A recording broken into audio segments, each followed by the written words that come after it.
Hello friends, welcome to BRS channel. ಇವತ್ತು ನಾವು ಏನಾದರೂ ಒಂದು ಸ್ಪೆಷಲ್ ಆಗಿ ಮಾಡೋಣ ಅಂತ ಹೇಳಿ ಹೇರ್ ಆಯಿಲ್, ಒಂದು ಹೆಲ್ದಿ ಹೇರ್ ಆಯಿಲ್ ಮನೇಲೇ ಯಾವ ಥರ ಮಾಡೋದು ಅಂತ ನೋಡೋಣ. ಈ ಹೇರ್ ಆಯಿಲ್ ಡ್ಯಾಂಡ್ರಫ್ ಯಾರಿಗೆಲ್ಲ ಇದೆ, ಹೇರ್ ಫಾಲ್ ಯಾರಿಗೆಲ್ಲ ಇದೆ, ತುಂಬ ಹೇರ್ ಡ್ರೈ ಇರುತ್ತೆ, ಅವರೆಲ್ಲ ಈ ಹೇರ್ ಆಯಿಲ್ನ ಯೂಸ್ ಮಾಡ್ಬೋದು. ಇದು ನಾನು ಪರ್ಸನಲಿ ಯೂಸ್ ಮಾಡಿ ಈ ವಿಡಿಯೋನ ಅಪ್ಲೋಡ್ ಮಾಡ್ತಾಯಿದ್ದೀನಿ. ನಾವು ಎಷ್ಟೋ ವರ್ಷದಿಂದ ಇದೇ ಹೇರ್ ಆಯಿಲ್ನ ಯೂಸ್ ಮಾಡ್ತಾ ಇರೋದು. ನೋಡಿ, ಈ ಹೇರ್ ಆಯಿಲ್ಗೆ ಏನೆಲ್ಲ ಬೇಕು ಅಂತ ಹೇಳ್ತೀನಿ ನಾನು. 2 ಮುಷ್ಟಿಯಷ್ಟು ಕರಿ ಲೀವ್ಸ್ ಬೇಕು, ಬೇವಿನ ಸೊಪ್ಪು, 2 ಸ್ಪೂನ್ ಮೆಂತೆ ಬೇಕಾಗುತ್ತೆ, ಮತ್ತು ಬ್ಲ್ಯಾಕ್ ಜೀರಾ, ಕಪ್ಪು ಜೀರಿಗೆ ಅಂತಾರೆ ಅದು ನೋಡಿ. ಮತ್ತು ಯಾವುದಾದ್ರೂ ಒಂದು ಆರ್ಗ್ಯಾನಿಕ್ ಒರಿಜಿನ್ ಕೊಕೊನಟ್ ಆಯಿಲ್ ಬೇಕಾಗುತ್ತೆ, ಪ್ಯೂರ್ ತೆಂಗಿನ ಎಣ್ಣೆ ಬೇಕು. ಇದಕ್ಕೆ ಯಾವ ಬ್ರ್ಯಾಂಡ್ ಬೇಕಿದ್ರೆ ನೀವು ಯೂಸ್ ಮಾಡ್ಕೊಳ್ಬೋದು. ನೋಡಿ, ಇವಾಗ ನಾವು ಸ್ಟಾರ್ಟ್ ಮಾಡೋಣ ಹೇರ್ ಆಯಿಲ್ ಮಾಡೋಕ್ಕೆ. ನೋಡಿ, ಮಿಕ್ಸಿ ಜಾರ್ಗೆ ಕರಿ ಲೀವ್ಸ್ ಹಾಕ್ಕೊಳ್ಬೇಕು. 2 ಮುಷ್ಟಿಯಷ್ಟು ಬರುತ್ತೆ ಅದು. ಕರಿ ಲೀವ್ಸ್ ಹಾಕ್ಕೊಂಡ್ಮೇಲೆ ನೋಡಿ, ನಾನು ಈ ಸ್ಪೂನ್ ಯೂಸ್ ಮಾಡ್ತಾಯಿದ್ದೀನಿ. ಈ ಮೆಷರ್ಮೆಂಟಲ್ಲಿ 2 ಸ್ಪೂನು ಮೆಂತೆ ಕಾಳು ಹಾಕ್ತಾಯಿದ್ದೀನಿ. ನಾನಿಲ್ಲಿ 200 ಗ್ರಾಮ್ಸ್ ಹೇರ್ ಆಯಿಲ್ದು ಮಾಡ್ತಾಯಿದ್ದೀನಿ. ನೀವು ಕ್ವಾಂಟಿಟಿ ಜಾಸ್ತಿ ಮಾಡಿದರೆ, in case half litre or 1 ಲೀಟರ್ಗೆಲ್ಲ ಮಾಡಿಕೊಂಡ್ರೆ ನೀವು ಮೆಂತೆ ಕಾಳು ಕ್ವಾಂಟಿಟಿ ಜಾಸ್ತಿ ಮಾಡ್ಕೊಳ್ಳಿ. 3 ಸ್ಪೂನ್ 4 ಸ್ಪೂನ್ ಆ ಥರ ಹಾಕ್ಕೊಳ್ಳಿ. ನಾನಿಲ್ಲಿ 200 ಗ್ರಾಮ್ಸ್ ಮಾಡೋದ್ರಿಂದ 2 ಸ್ಪೂನ್ ಹಾಕ್ಕೊಳ್ತಾ ಇದ್ದೀನಿ. ನೋಡಿ, ಕಪ್ಪು ಜೀರಿಗೆ ಹಾಕ್ಕೊಳ್ತಾ ಇದ್ದೀನಿ. ನನ್ನ ಹತ್ರ ಖಾಲಿಯಾಗಿದೆ, ಸ್ವಲ್ಪನೇ ಇದೆ, ಬಟ್ ಕರೆಕ್ಟ್ 2 ಸ್ಪೂನ್ ಆಯ್ತಿದು. ನೋಡಿ, ಕಾಲ ಜೀರಿಗೆ ಅಂತ ಬರುತ್ತೆ, ಅದು ಯೂಸ್ ಮಾಡಬೇಡಿ, ಅದು ಬಾಣಂತಿರಿಗೆ ಕೊಡೋದು. ಇದು ಕಪ್ಪು ಜೀರಿಗೆ, ಬ್ಲ್ಯಾಕ್ ಜೀರಾ ಅಂತ ಹೇಳ್ತಾರೆ ಅದು. ನೋಡಿ, ಇದು ಹಾಕ್ಕೊಂಡು ಮಿಕ್ಸಿ ಮಾಡ್ಕೊಳ್ಬೇಕು. ಇದನ್ನ ಮಿಕ್ಸಿ ಮಾಡಿ ಪೌಡರ್ ಮಾಡ್ಕೊಳ್ಬೇಕು. ಪೌಡರ್ ಆದಮೇಲೆ ನೋಡಿ, ಗ್ಯಾಸಲ್ಲಿ ಈ ಥರ ಒಂದು ಪಾತ್ರೆ ತೊಗೊಂಡು ಅದರಲ್ಲಿ ಒಂದು 1/4 ಭಾಗದಷ್ಟು ನೀರು ಇಟ್ಕೊಳ್ಳಿ.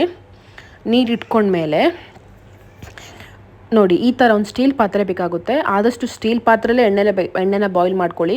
ನೀವು ಡೈರೆಕ್ಟಾಗಿ ಗ್ಯಾಸಲ್ಲಿ ಇಡ್ಬೋದು, ಬಟ್ ಅದು ಸ್ವಲ್ಪ ಅಡಿ ಹಿಡಿಯುತ್ತೆ. ಅದಕ್ಕೋಸ್ಕರ ಈ ಥರ ನೀರಿಟ್ಟು ಅದ್ರ ಮೇಲೆ ಎಣ್ಣೆ ಬಾಯ್ಲ್ ಮಾಡ್ಕೊಳ್ಳಿ. ನೋಡಿ, ನಾನೀಗ ಎಣ್ಣೆ ಎಲ್ಲ ಹಾಕ್ಕೊಂಡೆ. ಈ ಥರ ಸ್ಟೀಲ್ ಪಾತ್ರೆಗೆ ಹಾಕ್ಕೊಳ್ಳಿ ಎಲ್ಲ ಎಣ್ಣೆ ಹಾಕ್ಕೊಂಡ್ಮೇಲೆ ಆ ಪೌಡರ್ ಮಾಡಿ ಇಟ್ಕೊಂಡಿದ್ವಲ್ಲ ಅದನ್ನು ಸೇಮ್ ಸ್ಪೂನು, ನಾವು ಯಾವಾಗ ಮೆಂತೆಕಾಳು ಮತ್ತು ಜೀರಿಗೆಗೆ ಯೂಸ್ ಮಾಡಿದ್ವಲ್ಲ ಅದೇ ಸ್ಪೂನನ್ನು, ಅದೇ ಅಳತೆ ಸ್ಪೂನಲ್ಲಿ 2 ಸ್ಪೂನ್ ಫುಲ್ ಆ ಪೌಡರ್ನ ಹಾಕ್ಕೊಳ್ಳಿ. 2 ಸ್ಪೂನ್ ಸಾಕಾಗುತ್ತೆ. ನಾವು ಇಲ್ಲಿ 200 ಗ್ರಾಮ್ ಎಣ್ಣೆದು ಮಾಡೋದ್ರಿಂದ 2 ಸ್ಪೂನ್ ಸಾಕಾಗುತ್ತೆ. ಮತ್ತು ಈ ಪೌಡರ್ನ ನೀವು ಫ್ರಿಜ್ಜಲ್ಲಿ ಸ್ಟೋರ್ ಮಾಡಿ ಇಟ್ಕೊಳ್ಬೋದು. ನೆಕ್ಸ್ಟ್ ಟೈಮ್ ಆಯಿಲ್ ಬಾಯ್ಲ್ ಮಾಡುವಾಗ ಈ ಪೌಡರ್ನ ಯೂಸ್ ಮಾಡ್ಕೊಳ್ಬೋದು. ನೋಡಿ, ಈ ಥರ ಎಣ್ಣೆ ಹಾಕಿ ಪೌಡರ್ ಹಾಕಿ ಕಲಸಿ ಗ್ಯಾಸಲ್ಲಿ ಇಟ್ಬಿಡಿ. ಗ್ಯಾಸಲ್ಲಿ ಇಟ್ಟಮೇಲೆ ನೋಡಿ, ಈ ಥರ ಅದು ನೀರು ಬಾಯ್ಲ್ ಆಗುತ್ತೆ. ಈ ಸೈಡಿಂದ ಎಣ್ಣೆನೂ ಬಾಯ್ಲ್ ಆಗೋಕ್ಕೆ ಸ್ಟಾರ್ಟ್ ಆಗುತ್ತೆ. ಎಣ್ಣೆ ಬಾಯ್ಲ್ ಆಗಿದ ತಕ್ಷಣ ಮೇಲೆ ನಿಮಗೆ ಬಬಲ್ಸ್ ಬರ್ತದೆ. ಬಬಲ್ಸ್ ಬಂದ ತಕ್ಷಣ ಗೊತ್ತಾಗುತ್ತೆ ಅದು ಆಗಿದೆ ಅಂತೇಳಿ. ಒಂದು 10 to 15 ಮಿನಿಟ್ಸ್ ಬಾಯ್ಲ್ ಆಗಬೇಕು ಅದು ಎಣ್ಣೆ ಚೆನ್ನಾಗಿ, ಅದೇ ನೀರಲ್ಲಿ ಬಾಯ್ಲ್ ಆಗಬೇಕು. 10 to 15 ಮಿನಿಟ್ಸ್ ಆಗಿದ ತಕ್ಷಣ ನಾವು ಗ್ಯಾಸ್ ಆಫ್ ಮಾಡಿ ಅದನ್ನ ಕಂಪ್ಲೀಟ್ ಆರಾಕ್ಬಿಡಿ. ಎಣ್ಣೆನ ಕಂಪ್ಲೀಟ್ ಆರಾಕ್ಬಿಡಿ. ನೋಡಿ, ನಾನು ತೆಗೆದೆ ಈಗ ಎಣ್ಣೆ ಕಂಪ್ಲೀಟ್ ಆರಿದ ಮೇಲೆ ನೋಡಿ, ಈ ಥರ ಒಂದು ಗ್ಲಾಸ್ ಜಾರ್ನ ಚೆನ್ನಾಗಿ ತೊಳೆದು ಅದರಲ್ಲಿ ನೀರಿನ ಅಂಶ ಇರಬಾರ್ದು, ಚೆನ್ನಾಗಿ ಒರೆಸಿ ಇಟ್ಕೊಳ್ಳಿ. ಮತ್ತು ನೋಡಿ, ಈ ಆಗಿದೆ ಎಣ್ಣೆ ಎಲ್ಲ ಆರಿದ್ಮೇಲೆ ನಾನು ಅದನ್ನ ಸೋಸ್ತಾ ಇಲ್ಲ, ಡೈರೆಕ್ಟ್ ಅದನ್ನ ಗ್ಲಾಸ್ ಜಾರಿಗೆ ಹಾಕ್ಕೊಳ್ತಾ ಇದ್ದೀನಿ. ಕೆಲವರು ಬೇರೆ ರೀತಿ ಎಣ್ಣೆ ಮಾಡುವಾಗ ಸೋಸ್ಕೊಳ್ತಾರೆ, ಬಟ್ ನಾನು ಸೋಸಲ್ಲ. ಎಲ್ಲ ಅಂಶ ಎಣ್ಣೆಲೇ ಇರುತ್ತೆ. ಎಣ್ಣೆ ತಲೆಗೆ ಅಪ್ಲೈ ಮಾಡಬೇಕಾದ್ರೂ ಅಷ್ಟೇ, ನಾನು ಅದನ್ನೆಲ್ಲ ಸೇರಿಸಿ ಅಪ್ಲೈ ಮಾಡ್ತೀನಿ ತಲೆಗೆ. ನೋಡಿ, ಆದಮೇಲೆ ಟೈಟಾಗಿ ಮುಚ್ಚಿ ನೀವು ಇದನ್ನ ಸ್ಟೋರ್ ಮಾಡ್ಬೋದು. ಎಷ್ಟು ದಿನ ಬೇಕಿದ್ದರೆ ಸ್ಟೋರ್ ಮಾಡ್ಬೋದು. ಈಗ ಆಲ್ಮೋಸ್ಟ್ ಎಲ್ಲರೂ ತಲೆಗೆ ಕೆಮಿಕಲ್ ಶ್ಯಾಂಪೂ, ಕಂಡೀಷ್ನರು ಅದೆಲ್ಲ ಯೂಸ್ ಮಾಡಿ ನಮ್ಮ ತಲೆ ಕೂದಲು ತುಂಬ ಹಾಳಾಗಿರುತ್ತೆ, ತುಂಬ ಒಂದು ಕೆಟ್ಟದಾದ ಕಂಡೀಷನಲ್ಲಿರುತ್ತೆ. ಬಟ್ ಈ ಎಣ್ಣೆ ಟ್ರೈ ಮಾಡಿ, ನೀವು ತುಂಬ ಒಳ್ಳೆ ರಿಸಲ್ಟ್ ಸಿಗುತ್ತೆ. ನೋಡಿ, ನಾನೀಗ ನನ್ನ ಮಗಳಿಗೇ ಲೈವ್ ಆಗಿ ಅಪ್ಲೈ ಮಾಡ್ತಾಯಿದ್ದೀನಿ. ಈ ಎಣ್ಣೆನ ನ್ಯೂ ಬಾರ್ನ್ ಬೇಬಿಯಿಂದ ಹಿಡ್ದು ನಾನು ಹೇಳ್ದಂಗೆ ಎಡಲ್ಟ್ಸ್ 50, 40 ಯಾವ ಏಜ್ ಅವ್ರು ಬೇಕಿದ್ರೆ ಯೂಸ್ ಮಾಡ್ಬೋದು.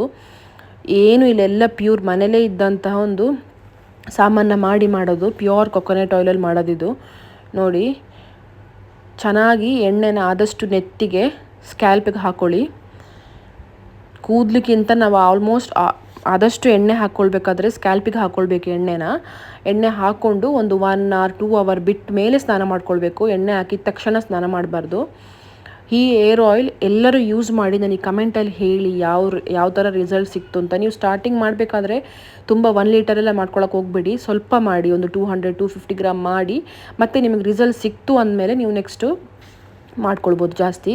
ಬಟ್ ಇದರಲ್ಲಿ 100% ರಿಸಲ್ಟ್ ಸಿಗುತ್ತೆ. ನೋಡಿ, ನಂದು 2 ಮಕ್ಳಿಗೂ ಅಷ್ಟೇ, ಅವ್ರ ಬರ್ತ್ ಆದಾಗಿಂದ ಇದೇ ಹೇರ್ ಆಯಿಲ್ ಯೂಸ್ ಮಾಡೋದು. ನಾವು ಯಾವ ಮಾರ್ಕೆಟಿಂದ ತಂದು ಯಾವ ಆಯಿಲನ್ನು ನಾವು ಯೂಸ್ ಮಾಡಿಲ್ಲ. ಇದೇ ಹೇರ್ ಆಯಿಲ್ ಯೂಸ್ ಮಾಡೋದು. ನೋಡಿ ಅವಳು ಇವಾಗ 3 years 8 months, ಬಟ್ ಅವಳ ಹೇರ್ ನೋಡಿ ನೀವು. ಸೊ ಎಲ್ಲರೂ ಟ್ರೈ ಮಾಡಿ ಏನು ರಿಸಲ್ಟ್ ಸಿಕ್ತು ಅಂತ ನನಗೆ ಕಮೆಂಟಲ್ಲಿ ಕಮೆಂಟ್ ಮಾಡಿ. ಓಕೆ, ನೆಕ್ಸ್ಟ್ ವೀಡಿಯೋದಲ್ಲಿ ಸಿಗೋಣ. ಎಲ್ಲರೂ ವಿಡಿಯೋನ ಸಬ್ಸ್ಕ್ರೈಬ್ ಮಾಡಿ, ಶೇರ್ ಮಾಡಿ, ಲೈಕ್ ಮಾಡಿ. Thank you so much. Next ಇನ್ಯಾವುದಾದ್ರೂ ಒಂದು ಸ್ಪೆಷಲ್ ವಿಡಿಯೋದಲ್ಲಿ ಸಿಗೋಣ. ಬಾಯ್ ಬಾಯ್.